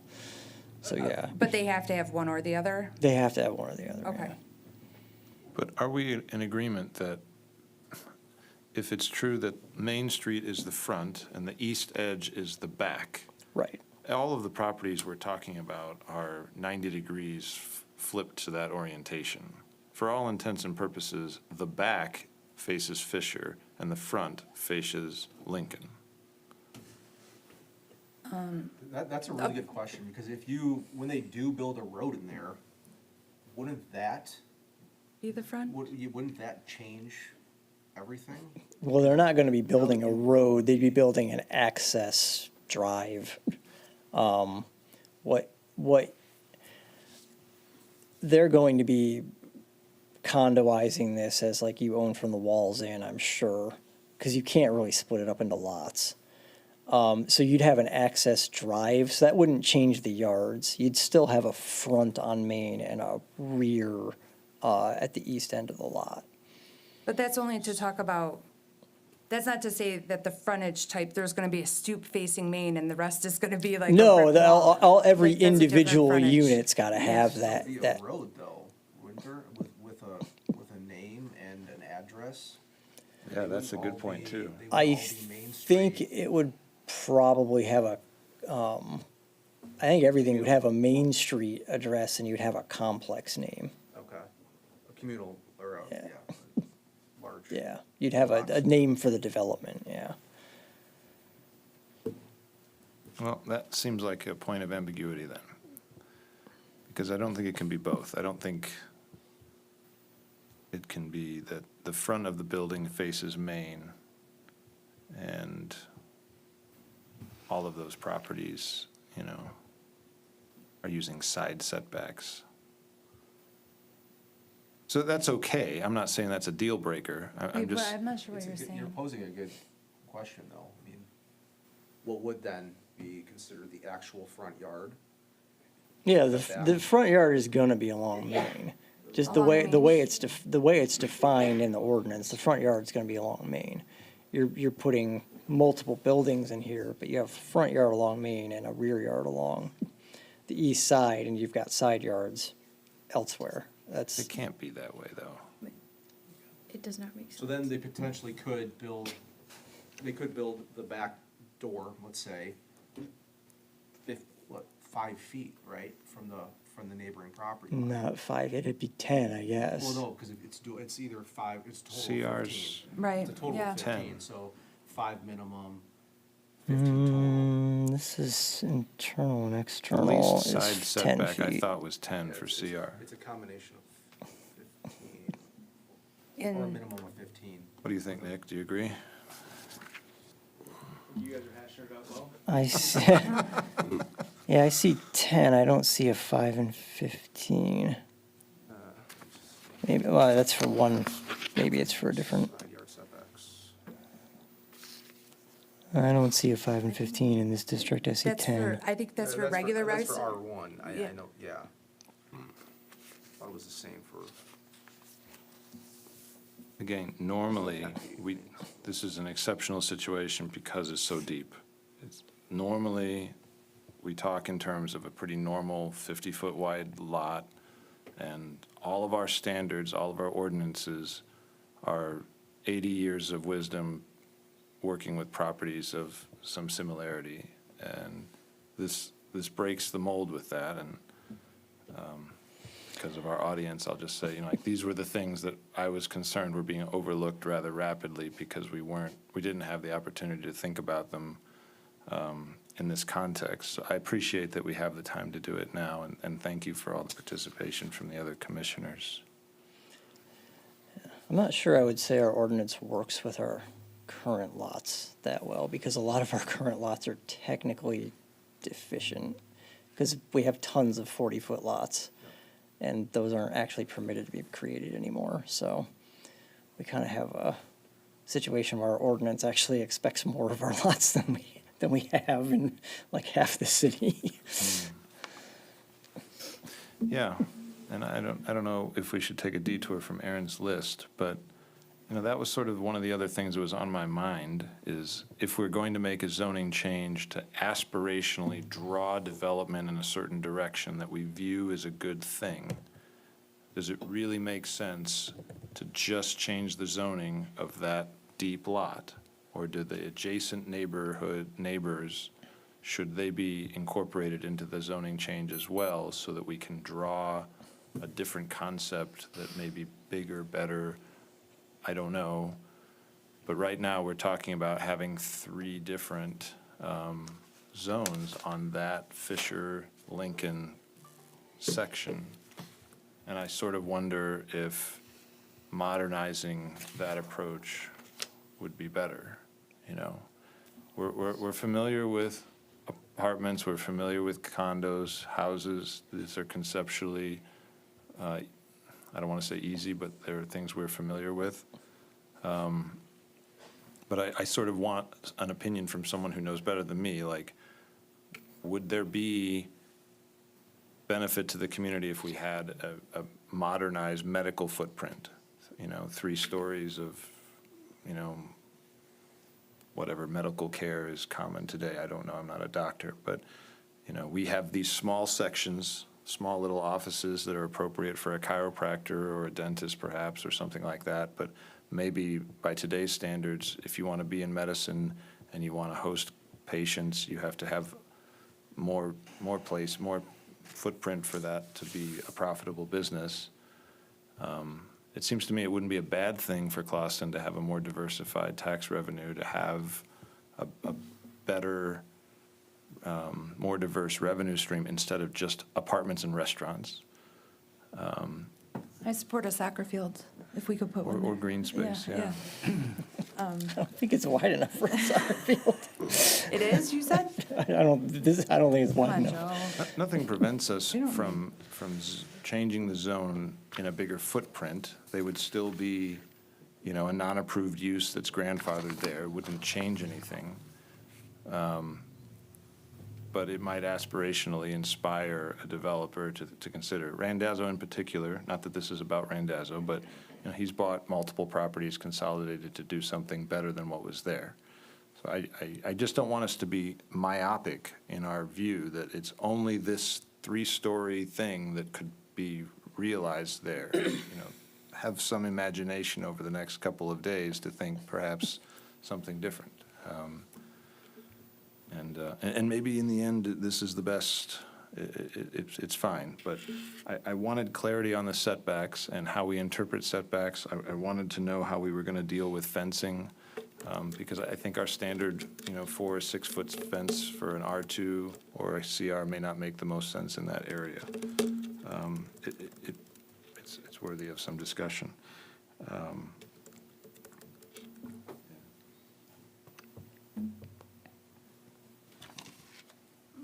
Were you done, Nate?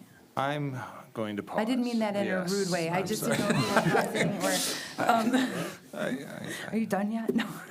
And please, code enforcement, please don't waste time, engaging with the city if necessary to take care of some of these things. If they're not financially able to do it, I think there's a way for the city to support that and then lean it back or do whatever they have to do. But there shouldn't be this, the property is deliberately not cared for. The city deliberately doesn't do code enforcement or engage and tidy it up so that the residents come and yell at city council because it's an eyesore and you must develop a casino there because that's the only guy in town that's offering to develop it. You shouldn't put us in this corner. Just do the code enforcement. Doesn't have to be on a Sunday or a Saturday, but please take care of that in good faith so that we don't have to be manipulated by that effort. And that's all. I love you all. So what's the next step after all that dialogue? Love you. Well, And we have no next step. This is well, I simply, actually just have a question about the core residential. I hate to keep, so Joe, I just want to make sure I'm understanding this right. When we go to core residential, the developer gets to choose from the different styles of frontage, right? Yeah, Porch, for the stoop, units, blah, yeah. whatever. But each of those under it has a different, one of them has, like, if they're choosing a front porch type, it looks like they have the ability to only go 18 feet high. So it has a bunch of criteria there. So are they bound by each specific frontage type and those set of criteria? Because, or do we go back to, because, the core residential has its own, some of them allow for accessory dwellings, some don't. I don't even know, rear setback distance to property line, like one of them's 60 feet, right? So I don't know, is that what guides their setbacks, or? The CR district setbacks is what would apply. I know, but 'Cause it's within got its the own. core residential, or wait, yeah, I'm in core residential, I forgot where I was at for a minute. Within core residential, there's a common yard, there is porch frontage type, there's a bunch of different styles, right? Sure. Within each of those, they have different criteria for lot width, floor to ceiling height, whether or not they can have an accessory dwelling building, they've got their own set of like little criteria within each one. Are you seeing that? Yeah, I know what you're talking about. So yeah. does that's what determines a lot of those buildable aspects, right? Right, they are, I mean, they're fairly similar from one to another. Basically, I'm trying to see what's different between them.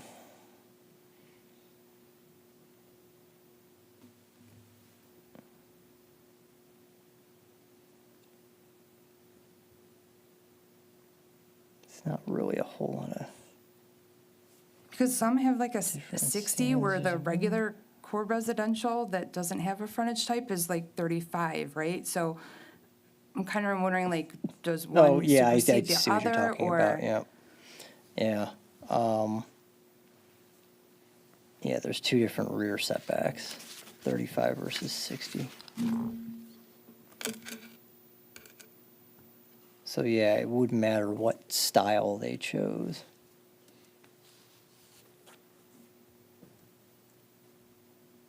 And that would supersede the plain, wide-ranging language of just the basic CR, once they choose the frontage type.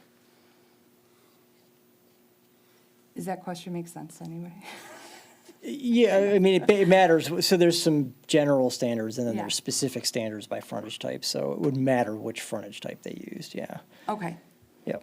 just to understand, and that's up to their decision. Obviously, they might decide one based on maximum or minimum lot size and stuff like that, right? They might be confined to a certain style of building based on that lot. It may drive them in one direction or another, yeah. Okay. Thank you. I think that was all my questions. That's it. You're good, you're good. Everybody good? We're not going to take any action. This is for discussion only. I hope mayor and council finds this informative to them. I don't know how they're going to handle it now, because we already approved it and sent it on to them with their questions. I don't know if you guys are going to send it back to them again. Technically, we didn't approve it, right? Yeah, they're concerned about the Technically, I five- think five you're going to vote. wind up voting on it again. So we're going to, well, I think partly it's on the applicant to figure out if they want to make modifications to their application or anything before you see them again. But we have to figure out what agenda that will be on. I don't know if it'll be the next one or the one after or what, but They're coming back to us, or they're going to city council? they were sent back to you by city council. By council, yeah. So, yeah, we will be voting on it again here. So do I have to like FOIA this application packet that you have? Like,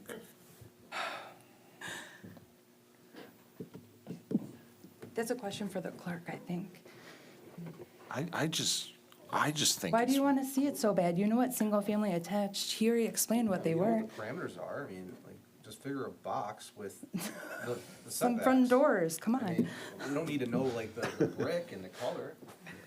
Don't? Can't choose Well, that anyway. information I don't think has But- even been determined. Yeah, but I think we can kind of get an idea. They even have certain pictures on our zoning ordinance, maybe not for this, but like where the building envelope is shown, right? So you can get an understanding of what that might look like in that space. But we're not privy to that when we're writing. Joe was nice enough to do our garage stuff today, but we don't usually get that kind of But, stuff. I mean, the you know? building, to that point, the building envelope is the lot minus the setbacks and the lot coverage. Right, yeah, Yeah. that's where the buildings can Right, go, right. exactly, yeah. Okay, so we'll just sit on it for now.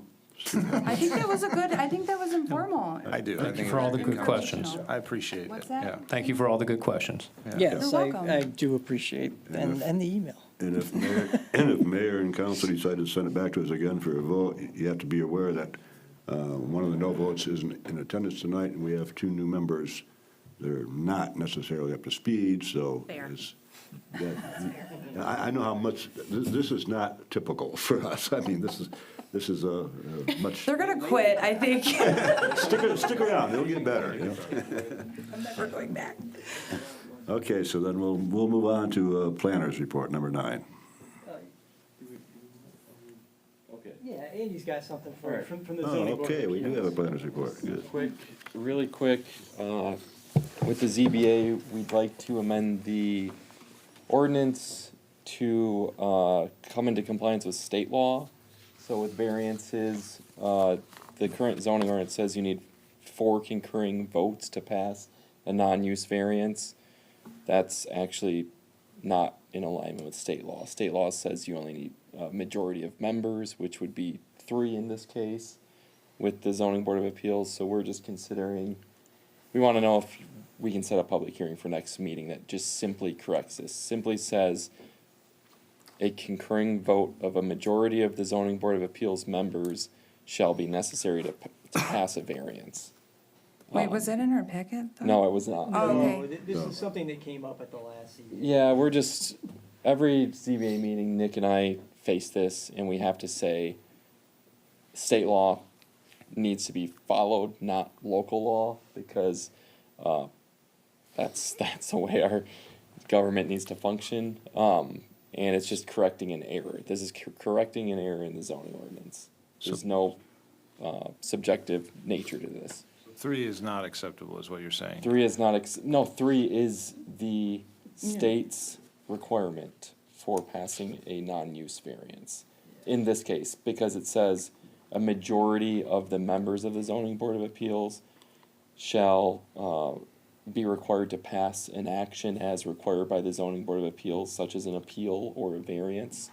That's what our ordinance But currently our says. ordinance says 4 votes shall pass a variance, which we have 5 members of the zoning board of appeals. So 4 is too Stringent. strict per state law. And we don't have that flexibility. We do not have that flexibility, to my knowledge. We To my cannot be a- knowledge, I think there's case law that says that we don't. that we can't be stricter in that case. So do we And need have to put, higher standards than the lowest standard in the state. I think the state says it shall be a majority of the members. So in that case, I would think the 3 should prevail for the local ordinance. Does that comprehend the number of seats on the board? It's majority of members, so it doesn't, so it's just, It doesn't have to. 3 out of 5. It works on any number. and, Not a and, supermajority. and it's no matter who's there at the time, it would need to be 3 votes. Because it's majority of members on the board. Oh, so that not changes that part majority- of it though, Not right? majority of present. So a 2-1 vote would still not pass a variance, because they need 3. Because you're on the ZBA. Oh, Do you want to say anything? I completely agree with that. Yeah, Yeah. You're just looking for. We're just looking for alignment Yeah. with state law. Yeah, Yeah. a public hearing. course, yeah. I mean, did you guys talk about this and stuff I already? wasn't there on the No. last meeting. Oh, so I'm not okay. sure. It's been something that has just been on the 3 of ours mind, because it needs to be corrected. So I don't have the handy language. No, but- I know, we don't, this is So, just giving it to you verbally tonight, so well, sorry how do about I that. so I mean, when we would you can- like we the can- public We hearing? can provide language. Can I read something? It would just be to set a public hearing for the next meeting that we could do this on is October 14th to amend the zoning ordinance to be compliant with state law for zoning board of appeals approvals. We're really talking So fast moved. now. Jeez, oh, So Pete. moved. So moved. Schedule it. Well, we do need I second need and roll support. call. Support. Could you have that case law? Motion for public. We'll have the case law and, well, yeah, we'll have the act and the write-up presented for the public hearing. Thanks for saving me, Nick. You want to pull a roll on that? Yes, so that was Ms. Redmond's motion and Tinlin's second. Gentleman's support. Okay. Mr. Hara? Yes. Mr. Kucera? Yes. Ms. Lalonde? Ms. Redmond? Yes. Mr. Solomon? Yes. Mr. Tinlin? Yes. Mr. Carpenter? Yes. And Ms. Collins? Yes. Thank you. Thank you. And we'll move right along to staff report and training opportunities.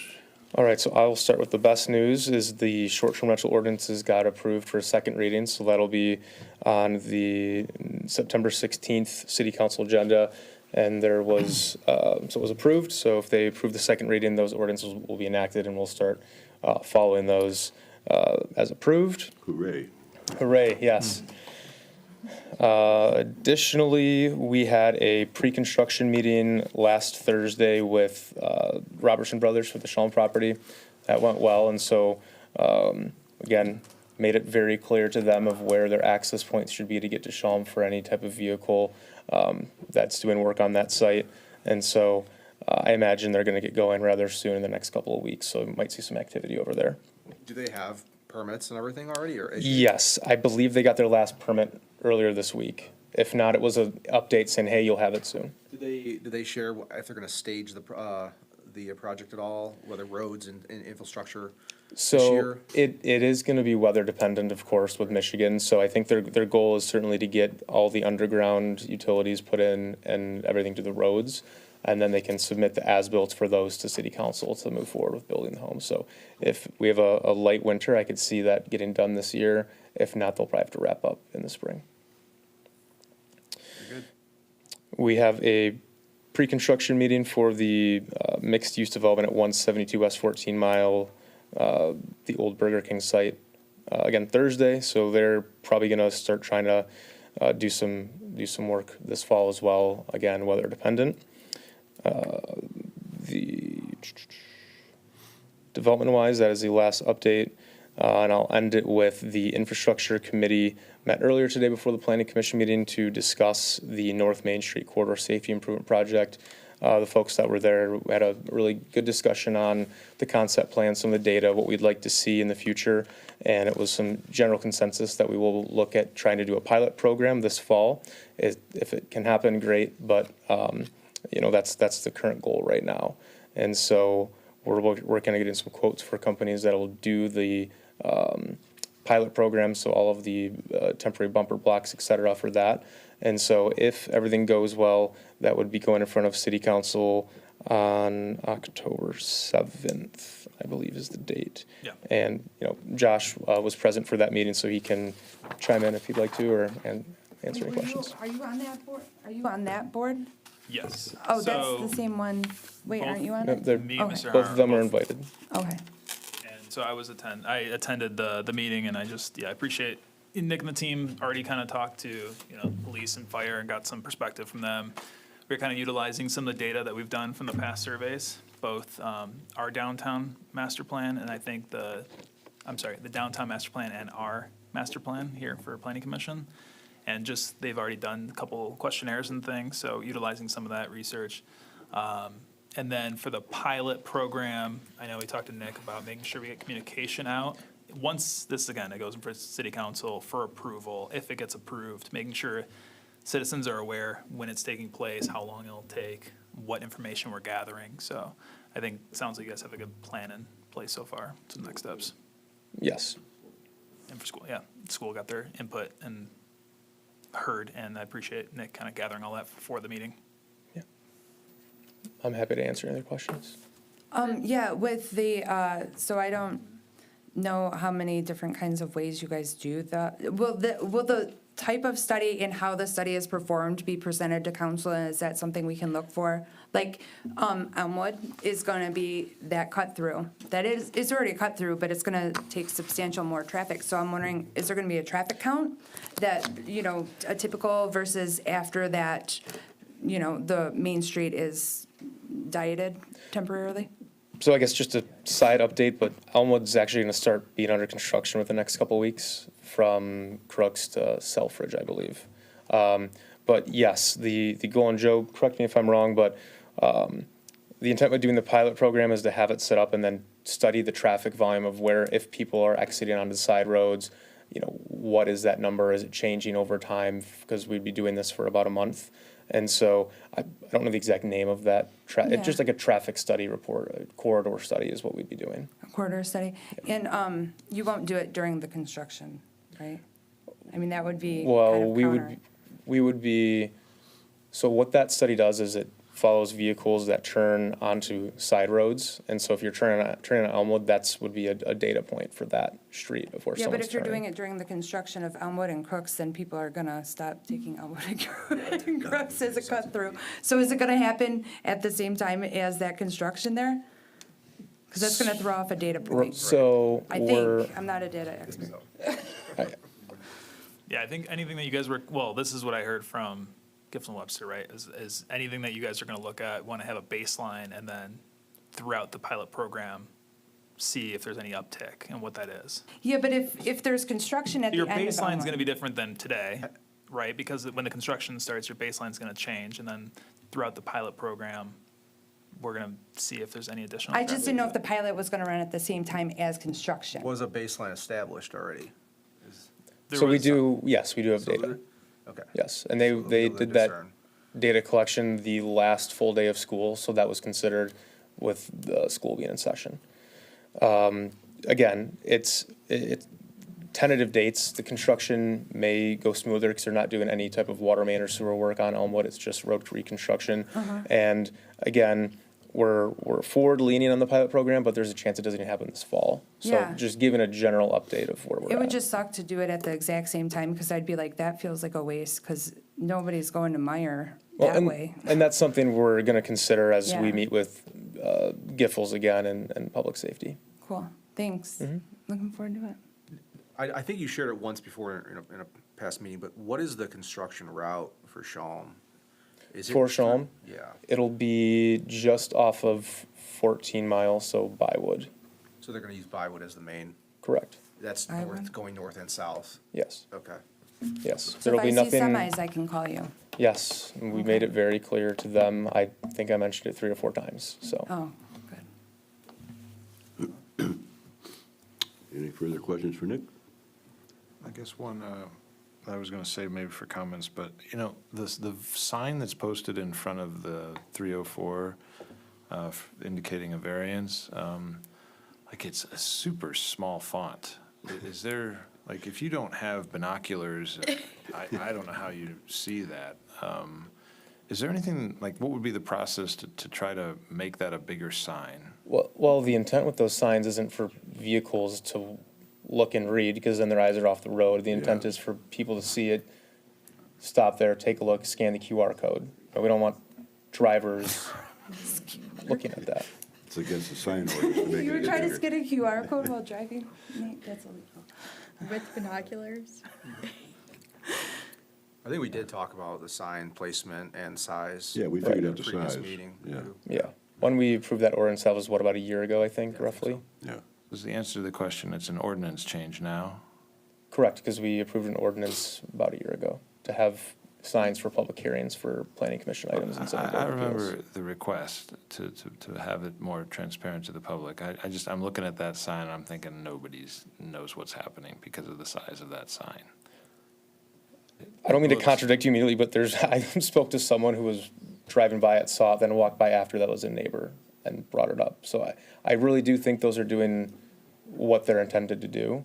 Which property are we talking about? Sorry. 340 North Main Street. Okay, yeah, my neighbor did text me and said, hey, I saw this, what is it? So Yeah. somebody did see it. I do like the big ones that Troy uses, I'm but gonna say, like, other places I've been, they're usable? pretty, we're kind of in a, pretty clear. theirs are kind of like the big sandwich board ones, but they're like construction size. But we were kind of seeing where this went. Nick said that this was kind of like, we're at the beginning stages of figuring out, and we can amend the Right, ordinance and as we were needed. kind of modeling after Berkeley, because Berkeley implemented it, and I Yeah. think that's where someone here got the idea, or Giffords.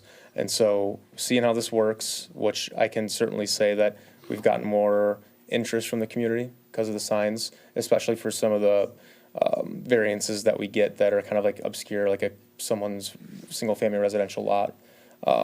And so if it's something we want to amend in the future, we can certainly talk about it. Okay, thank you.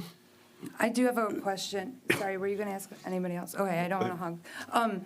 With the, speaking of sign ordinances, I meant to follow up and ask, have we heard back from Paul's Car Wash and where we stand on that, or Yes. is that something? Okay. So they shared that they missed their construction season, so they're going to reevaluate over the next couple of months. So Okay. it might not be for a while until they come back, but I know they'll be coming back at some point. Were they able to get clarity on what was going on with the sign So- before they reattempt to apply and stuff? So or- they were just outside of that 100-foot mark from the landmark. Per definition, I think they were 105 feet, give or take. So I think They'd have that's to go. part of why they're just kind of reevaluating. To the lot line, where does the 100? It's to the right of way. So like from where the sign is located on the property to where the right of way is on the Okay. thoroughfare. And they'd have to go to ZBA, that would be their only other option. 5 feet. And- Without the landmark, Yeah, yes. yeah, okay. Thanks for the update on that. Anything else for Nick? Okay, thank you. We don't have a legal update tonight because we don't have a lawyer. I'm not sure why Mr. Harr brought it up earlier, talking about our code enforcement officer. I sent him an invite, I think 3 weeks ago, and he said he couldn't make it because it was his mother's birthday. And I sent him another invite this morning, simply to come here, Charles Cermak. I'd just like him to come in here so we can meet him. And that's all, just so we have put a face to the name.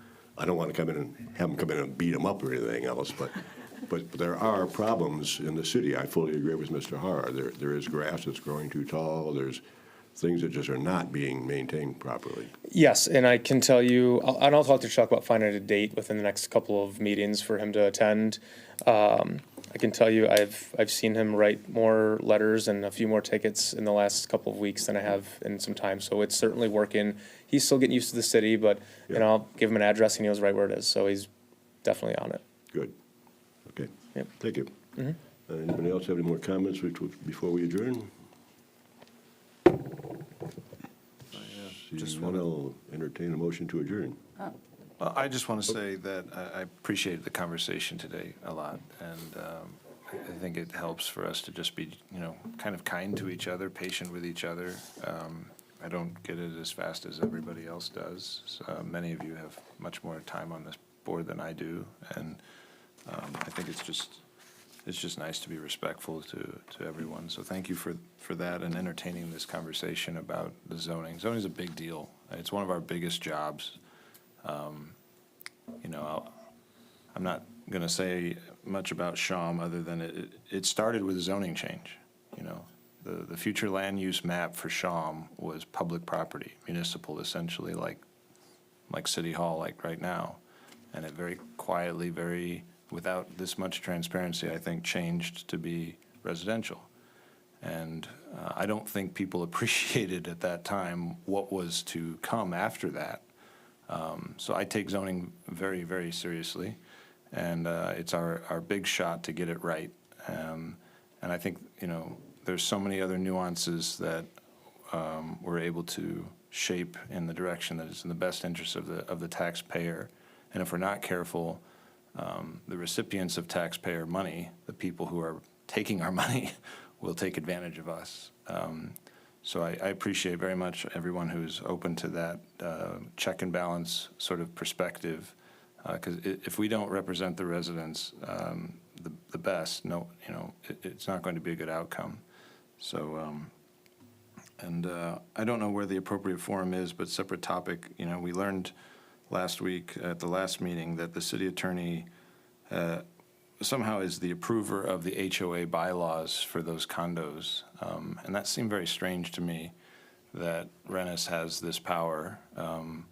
Effectively, it wasn't our authority to change it ourselves, but we watched it happen. We approved that permit plan, and they off to the races they went. The property was sold, and I'm certain it was on the basis that whole framework was allowed. So I think it would be good to talk about it in the future on a dedicated basis for properties that are within our borders of Clausen that end up being an HOA, do we have any insight on how the initial HOA board, which is staffed essentially by the developer, and they're writing the bylaws, the constitution of the HOA before the owners even exist. So they have an enormous advantage. Is it the city attorney's role in a fair system to author that, or to help author that, or to certainly approve it from the city's point of view? Or should that be on planning, or should that be on council? I didn't know that was transpiring as quickly as it did. So other than that, I have no comments. Thank you so much. Thank you. I wasn't laughing at you, Nate, so I hope I didn't offend you. No. When they were talking about the sign. So I respect you and everything that you do, so I'm sorry if that offended you. No, I wasn't offended. I didn't okay. take it that way at all. Motion to adjourn? Motion support. May I have roll call, please?